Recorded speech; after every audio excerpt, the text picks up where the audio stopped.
after critics slammed Dr. Anthony Fauci for saying it's too soon to tell if Americans can gather for Christmas, well, he's now walking it back. Watch.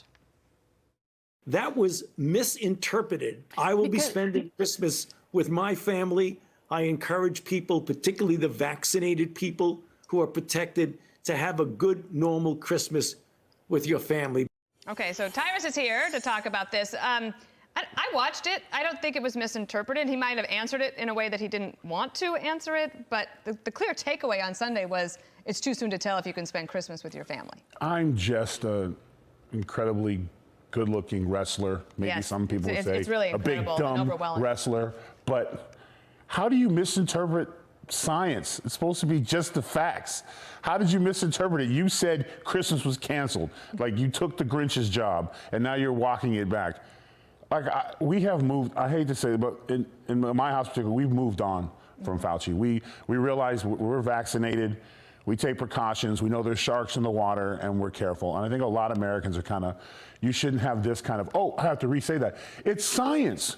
What do you mean you misinterpreted science? Maybe a math problem, but you're telling us straight up there was no Christmas, and now you're walking it back, which means makes me feel like you're not really talking to us about science. Well, and the CDC today, they also had guidance up there about the holidays. They took that down. Right. And they're expected to revise that. So before we get to Christmas, though, we have Columbus Day. Yes. And Halloween. Yep, Halloween. Veterans Day. Veterans Day. Thanksgiving. Will you be celebrating all of those? Thanksgiving is my favorite holiday. Okay, it is the one time I get to let my hair down and just not worry about calories. You know what? Next question, please. Okay, next question is this. There's a Powerball winner, $700 million. What would you do if you won the lottery? What would I do? Have you won life's lottery? Yeah, I've won life's lottery. I have... $700 million. This would be a very different interview today. I think it'd be. Would you let your hair down? I'd probably be in a bathrobe. I just would not be paying attention to anything. You couldn't tell me anything. I have 700 million reasons why I'm late to work today. But sometimes people who win the lottery, they don't necessarily. It doesn't always turn out great. No, because you end up having I'm willing to bet there's going to be a lot of relatives showing up. Right. How do you prevent that? Just say no. You got to just, with anything, anytime you're successful, people are going to come knocking at your door. Long lost relatives, parents, whatever the case may be, with their hands out. And as soon as you start giving it away, it'll be gone. You can't let them in. You got to stay with what got you there. Stick to your close friends, the people who were there when you had missed meal cramps and were making choices between an electric bill and going to the club. Those are the ones you can keep with you, not the ones that are going to show up, because he or she is going to be very popular. Do you play the lottery? No, no, my life's the lottery. So. You won the lottery already? Yes, as of right now. All right. Trace, are you there to weigh in on this?